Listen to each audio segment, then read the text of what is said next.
Welcome back to the channel, everyone. My name is Blue Jaegers, and today we are kicking off the start of this new series, Why X is Not a Good Person. Actually, I'm copying off Invaders, so it's actually X is not a good person. But today, we're going to talk about someone that really, when we think of a bad person in Attack on Titan, this person does not come to mind, and that, of course, is Historia. So, the reason why I'm doing this series is threefold. Number one, we're just bringing these people's sin to your attention. As I said, when most people think of Historia, immediately to their mind, they don't think of evil. Maybe Airway, maybe Flock, maybe Aaron, maybe Armin, but definitely not Historia. So we just want to bring this into light, because one of the best things about Attack on Titan is that there's morally gray characters. I don't like that term because there's really nothing gray about this. It's pretty obvious, but all the people in there are very, very evil, including the supposed heroes, right? The people who are going to save the world. They're not good people. So we're just sort of exposing them or bringing their sins to the public attention.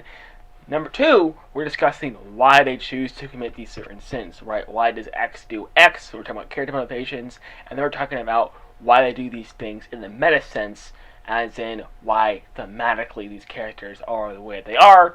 So hopefully everyone likes this series, and we can just jump right into this. So, Historia.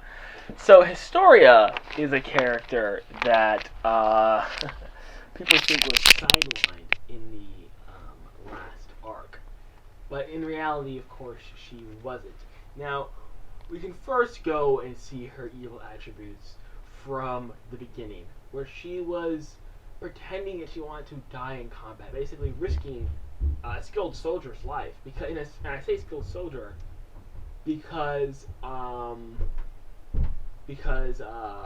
she would graduate in the top 10 of her class. So she's a very skilled soldier. Now, yes, I know you near fudged her numbers, so she's technically the 11th, but still, she's still a skilled person. Of course, we saw her when she killed her father. She, of course, was very, very good with OEM gear. So basically, what I'm trying to say is that she was trying to toss away a valuable asset to the humanity by doing this self-pity thing. She wanted to basically, she wanted to die, right? And she was doing it as a service to no one. She was sort of pretending like she was a good person, but she wasn't. She was lying to herself, which also, you could say that it's a bad thing to do, but just in the external sense, she was harming other people by wasting a perfectly good soldier, right? So she sort of used the Servant Corps for her own ambition.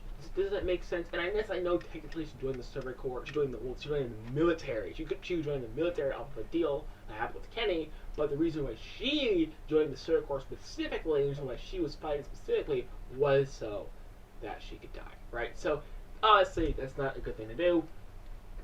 And so that is the first glimpse we see. Now, that is a small taste of what is to come. Later, we see her do one of the worst things ever. So you're in the caves, and they're talking about the Titans and how all the royal family had this, thing, and when they get the founder, they would not want to do they would not want to undo the Titan curse, but then Historia was going to be able to do it, and Aaron couldn't because Aaron was not part of the royal family, so he couldn't bypass the Dad's parents' war. Well, we didn't know at the time, but that whole situation was popping off.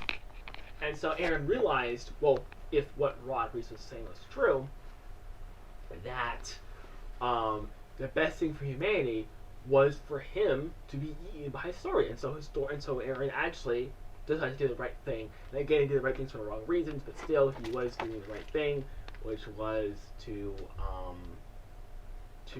get eaten by Historia. And Historia was having no parts of it. In fact, she even said that humanity can go die, pretty much, and that it was a pain to save humanity, that she was just going to do what she wanted to do because she wanted to do it. And of course, that's where the phrase "worst girl in the wool" came from, because Historia at that moment was being a very, very, very, very selfish person. Now, fortunately for us, Rod Reese was lying, and what he said was not true. So what Historia did, she did not really doom humanity. But But that same selfish attitude that she learned from Ymir, who wasn't, the model citizen, shall we say, that same selfish attitude would creep up in the worst way possible. Later in her lifetime, a certain Eren Yeager would approach her and talk to her about the rumbling. So he approaches her and he tells her the military police brigade is moving forward with a plan to turn you into a Titan and feed Zeke to you now that he's here on the island. Our only options are to fight the MPs or run away. But little did 3 out of 10 Eren wits know there was a third option. And this third option is when the story will bring up. She says, I haven't really been tending cattle this time. I know. There's no need to fight or run, she says. Whatever the most reliable way to make sure the island is on is what I'll go with, is what she says. There is no other way, but you stood up for me back then, Eren. Everyone helped. That was enough for me. Maybe for you, but not me, Eren says. The story says what? Then he tells her of the plan to do the rumbling, to kill everyone outside the walls to make sure that Parody is safe. Now, of course, Eren's being a little bit short-sighted here. He doesn't really need to kill every single person, but who can blame him? He's in the moment, he's under all the stress. He has the Founder's power messing his head up, right? So it makes sense as to why he's going to the extreme, right? And then, of course, Historia is horrified by his plan, says, "You're mistaken! Not everyone outside the island is our enemy." Which, of course, is irrelevant, because they will be once Eren kills them. Just like your mother, they'll suddenly be killed at understanding why. Again, she's the reason why I'm bringing up how useless her arguments are is because she's acting off of pure sympathy. None of these have anything to do with Parody's safety. Okay, they're going to be killed out of nowhere. So what? That's nothing to do with Parody. But she has this sympathetic moment that she realizes all these people are going to get killed, and she's all of a sudden concerned for their safety, and she's deviating away from the island. And of course, Eren says the only way to end the cycle of violence is to crush it deep underground. Listen to this. They want you to birth a child they can sacrifice for this island. They're going to keep forcing children to hate their parents. I won't let them, right? Because this is actually before 121, but anyway. And then she says, "I want people to live and stuff." He says, "I can alter your memories," and then of course, since she's not going on this plan, he then invokes that. He invokes her being the worst girl in the world. And to call back what she said way back when, chapter 66, to quote Historia, "Exterminate the Titans! What a pain in the rear!" I'm not going to curse on this channel, so just fill in the blanks. Who'd volunteer to do that? And in fact, I think that's humanity's problem. We should just let the Titans destroy mankind. And of course, shivers down your spine when you realize that is exactly what Historia co-signed all those chapters later. Yes, that makes me humanity's enemy. Understand, I am the worst, most despicable girl in the world. Right? So, it goes further. I'm letting you get away from here, and then I'll destroy everything. So, way back when Historia had this exact same sentiment, she says, "I take the next control of humanity. I don't care. I don't want to save humanity. It's a pain in the butt. I don't want to do that. Blah blah blah." Eren says, "I'm going to kill the humanity Titans." She's like, "No, you can't do that." He says, "Wait a second. Didn't you say that way back in chapter 66? And so what happens after she says this? After he invokes the worst girl in the world, what happens? She says, "What do you think about me having a child?" And then of course she lies about the due date. So with Historia is absolutely crucial to the rumbling taking place. Now, me personally, I personally feel everyone who co-signed the rumbling, Flock, Historia, other Jaegers, that's fine. I don't consider them evil people. Of course, I would call them evil here because I think that they are evil. But me personally, I'm problem with that. But this right here is some really disgusting stuff. If you're just looking at it from I hate to say it, from a conventional moral standpoint, I might do a morals video later if you want me to. But usually this would be considered a pretty disgusting thing to do. To be an integral part of this um, of the rumbling happening. So what does this do? What does her having a child do? Well, it does exactly what Aaron wanted it to do. She didn't run and she didn't fight the military police, right? Because both are pretty futile options, right? I mean, running from the military police, like, come on, like she's being guarded by military police. Fighting the military police, that's completely out of the question because she's one gal against a whole brigade, who are at the best of ODM gear ability. If you remember way back when in Round Volume 4, they're the best at ODM gear skills. So running and fighting are two pretty pathetic options. But what does she do instead? She decides to get a child so that she gets protected from being turned into a Titan. And of course, she lies about the due date so that they don't sacrifice her earlier because I think she said it was longer than what it was. Right? She gave birth earlier than expected, and so she does this so that the military police cannot turn her into a Titan because if she dies, if the baby dies, that's the end of the royal family. She's the only royal family member left. Rod is dead, and Grisha already eliminated everyone else. So she's the only royal family member left. So they go down and risk her getting pregnant. This is what the military police were talking about when they were having their drinks about how she screwed over everyone. And the funny thing is, the exact same way I felt about Historia in chapter 66, when I thought she was so despicable, she was so selfish, I said the exact same thing when I was reading that chapter about how selfish she was and how she screwed everyone over. And funny enough, it's the exact same thing. It was Historia screwing over everyone again. And that is why, and that right there, that what I just told you, that is why Historia is added to when Aaron is giving his speech. When Aaron is giving his speech about human health and the rumbling, you can see Historia in her rocking chair with her eyes shaking about the rumbling because she was already told prior, number one, this isn't her first time hearing, but the biggest reason why she's there is because she's an integral piece to this, because the military police would have messed up Aaron's plans had he not told Historia to get pregnant in the first place. Historia getting pregnant was a crucial piece of getting the rumbling to happen, and so that's why she's there. Now that I have laid out Historia's true evil nature, not even to mention, actually, let's actually go through this. Not even to mention that, and again, I don't really want to speculate too much in this relationship, but it appears to me that perhaps there's a possibility of her using and manipulating this farmer's guilt, or this farmer in general. It could be said, maybe perhaps, that she did not love this farmer, that she just used him to get pregnant as a political ploy. Or maybe she was leveraging his guilt, or because he was working on the farm to pay back his debt of bullying her and stuff like that. So maybe perhaps she was leveraging that guilt to ask him to do a favor for her, which would also be pretty despicable. So a whole lot of things going on there that are pretty grimy if you think about it. But again, that's all just massive speculation. Honestly, I think that they had a great relationship, that the farmer and the story. I think that she's fully devoted to her daughter now.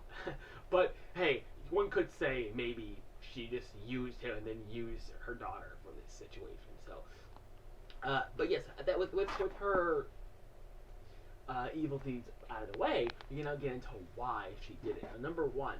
Now, what keeps getting invoked here? Ymir. Whenever she decides to do something incredibly selfish, it's always Ymir, living for herself. Now, this is when Armin's utilitarianism meets the I don't know what to call it, the patriotism or the nationalism. Some people like to say. I don't think it's nationalism, but the patriotism of Aaron. Right. So Armin's utilitarianism says, well, there's less people here, so it's worth sacrificing Ellie for the world, or we should try to come to a compromise that makes it so that, I mean, Armin's goals are a little bit more complex than that, but pretty much he's willing to sacrifice the parity for the outside world because there's more people, right? That's just your basic utilitarianism. To put it in much more much better terms, it's like the train problem, the trolley problem. It's just 5 people on one track, 2 people on another track. Okay, I'm gonna kill the 2 people because less than 5 people. Then of course there's the whole remix. Okay, what if those two people? What if those 5 people? Sorry, those 2 people are family members. Okay, well I'm making sure that the 5 people die, right? And that problem right there is the heart of the whole Wolf Parody arc, right? It's always about, okay, I'm gonna have to kill my 2 family members because there's 5 people that can be saved. Now, I have no, and this is why I have no hesitation to send 5 people to the afterlife to save 2 of my family members. I have no problem with that whatsoever. And neither does Flock, neither does Aaron, and neither does Historia. And so she's trying to live for herself. She's not trying to be a utilitarianist like Armin's. Armin's like, okay, well, there's 5 people, so I have to sacrifice this. No. That's Armin's philosophy. Historia, she's not trying to be this altruistic beacon of moral virtue like Krista was. Krista's dead now. Krista's gone. And so that is her motivation. She's lived her entire life in these roles, doing things for other people, blah, blah, blah. And of course, now she's really just living for herself now. And so, being the selfish patriot that she is, she, as the queen of her kingdom, decided, well, whatever is best for the island, I will do. And that includes wholesale slaughter. I mean, look at this. Let's read this again. I think notice she's talking to Aaron when she says this. We should just let the Titans destroy mankind. I'm gonna get you away from here, and then I'll destroy everything. Foreshadowing is it's brilliant. It's brilliant, right? But of course, maybe this was an evil thing to do. Maybe it wasn't, right? It's all up to the reader's interpretation. I like to say. I'll tell you, I was pretty pissed off when I read this, but maybe you weren't. Maybe you thought it was the right thing to do because Aaron was her friend. Makes sense. Now, thematically, right? And thematically, the reason why she's this evil person is simple. It's for the same reason that I just told you about Historia, but I'll just give you a quick recap. I mean, the same reason why Historia is like that in the actual book. Now, it's about the message, right? Of it's the I was trying to say, and I think who was it? Someone had a good video about this. It was Reddirk. No, it was Reddirk. Reddirk. Yeah, Reddirk has a good video about this, right? So you should check that out as well. But it's pretty much was saying, sort of, and I'm not gonna be elaborate on this too much, but sort of like was saying, selfishness is sort of a virtue, sort of, or you shouldn't spend so much time doing things for other people, right? Focusing on yourself. The whole self-love movement going on. I think it's been bastardized, but me personally. But it is important to focus on oneself instead of always doing stuff for other people, right? And so, especially, the motivation is really not to be. It's not motivated by loving another person. If you're doing something good, simply to do good or to make yourself feel like you're a good person, and not doing it because you love the other person, or at least you want to make the other person, or at least you want to make the other person's life better, or think with the other person. That's really still selfishness in a way. It's just more virtuous selfishness, I guess you could say. But and the other reason why that Historia does these things, as far as thematically, is simple. Historia did not really get any blood on her hands, physically, right? But like Hitler, she did co-sign a whole bunch of murder. In fact, she had more murder than Hitler himself. So the point I'm trying to make is that Isayama did not want to make a story. It's clear to me that Isayama did not want to make a story where the people who save the day are good guys. He wants to make it very clear that everyone's a sinner, which is why he mentioned, what's it called? Niccolo said that the devil is in all of us. He wants to make it very clear. Just because someone's doing the right thing in that moment does not mean that there are good people. He wants to make it very, very clear. There are no good guys. There's no one who's virtuous and good. Which is why a major player like Historia, who is responsible for a lot of, actually, Historia is integral to Aaron's plan succeeding. She makes sure she makes sure the rumbling happens. She makes sure the Jaegers don't kill the Alliance on sight, and she makes sure Connie's mom is safe and all that other stuff. So Historia is integral to Aaron's plan succeeding. And so, since she cannot have clean hands thematically, this is why she's responsible for those things happening because of that message. Uh, how ridiculous would it be if everyone else has started handling it for Historia? I think what he's trying to say here, and to reiterate another way, I think he's trying to say here is that in war there is no good guys, right? Especially during war. So to have a story where one character who's integral to the war, not like a background character, integral, to come out with clean hands, it sort of comes off as naive. Like, no, it doesn't make any sense. Don't tell people that you can come out clean in war because you can't. If you go into war, right, the abyss stares back at you, as the quote says. The full quote is to make sure you don't stare too long in the abyss, or you see the abyss staring back at you. When fighting with monsters, make sure you don't become a monster yourself. Something along those lines. So that's what the Siam is trying to say here, and that's why Historia does these things. Alright guys, that's the video. Thank you for watching. Thank you for saying all. If you like this video, make sure to like. I get very heavily ratioed because people, people are how they are. But I do not have to bend or yield to the cruelty of Titan folk. So I will keep moving forward until all my essays are published. Alright guys, see you next video.